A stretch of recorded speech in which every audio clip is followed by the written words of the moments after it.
สบายดีจ้าสบายดีพี่น้องสบายดีสุขคนนะคะจากหนาขาวก็จนเป็นหนาเลยกูเม็ดเวียกให้มันแล้วพี่น้องปลูกดอกกระเจียวให้มันแล้วเห็ดยังเห็ดให้มันแล้วไปทีละอย่างเนาะ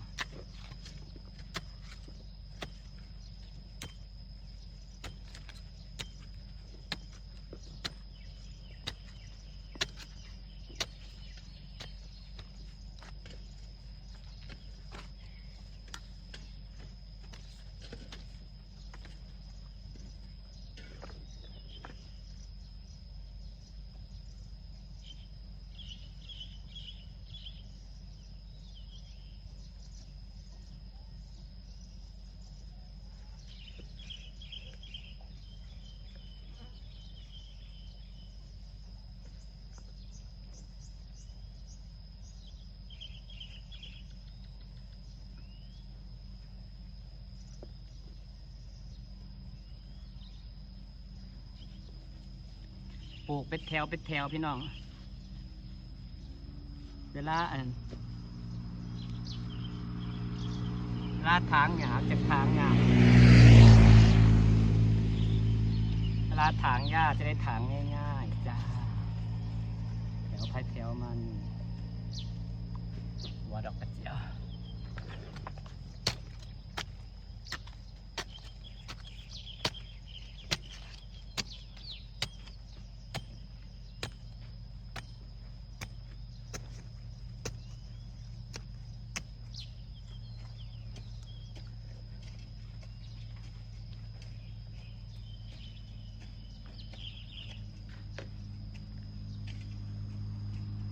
มื้อนี้นะแดดพี่น้องจ้าแดดแท้แดดว่าใครแต่จ้างร้านมาซอยสั้นเห็ดผู้เดียวบ่แล้วหรอกมันแดดจะเรียหรอ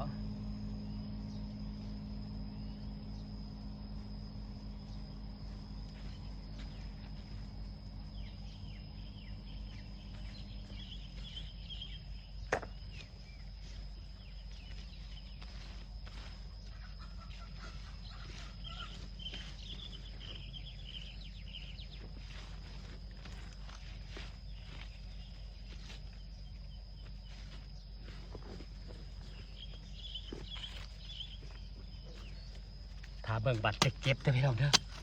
อีกประมาณ1 เดือนแล้วก็จะได้เก็บดอกกระเจียวสวย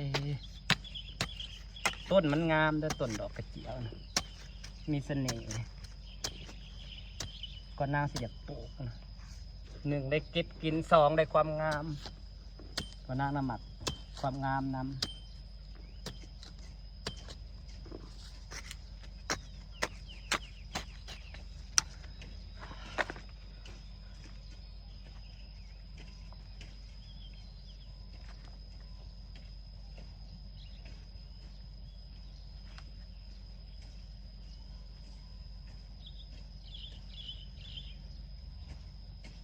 เราต้องการให้มันเป็นป่าดอกกระเจียวจ้า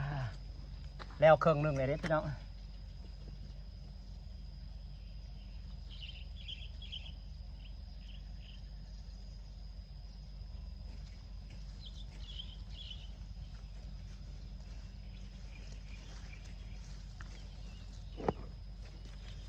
ขยายพันธุ์ขายได้เนาะพูดว่าแดดจนค่ำฮักกระเซ้าแดดพี่น้องเอ้ย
หัวหยุ่งหัวยองจ้าเกิดสิแล้วพี่น้องจ้า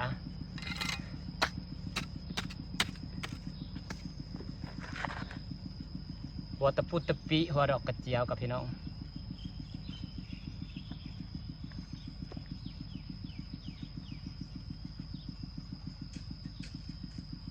ขยายพันธุ์ขายป่ะเนาะ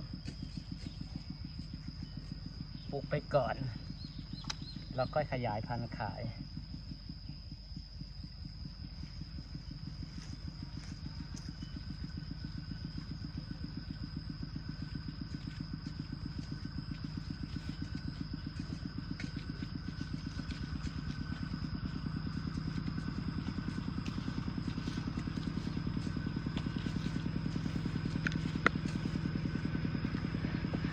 พี่น้องปลูกกับกันจ้า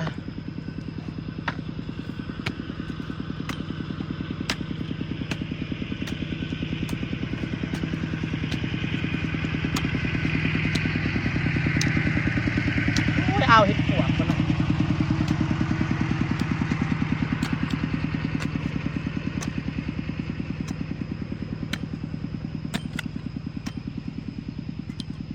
ทั้งพอนทั้งเอาเห็ดปวกสิออกอยู่บ่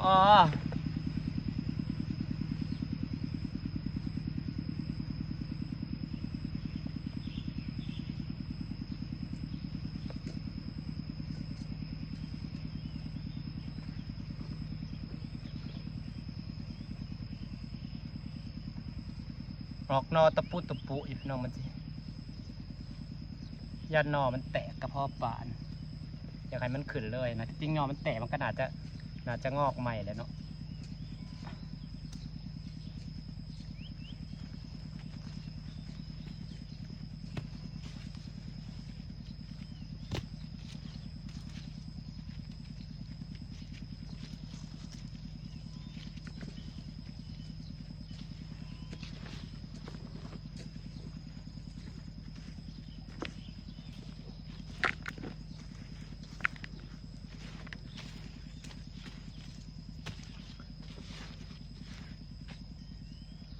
หันมาแล้วกับมืออื่นเศร้าเลยพี่น้องจ้าสิฟ้าบรรยากาศเป็นสันนี่เด้อพี่น้องเขามาทักทายสบายดีเด้อ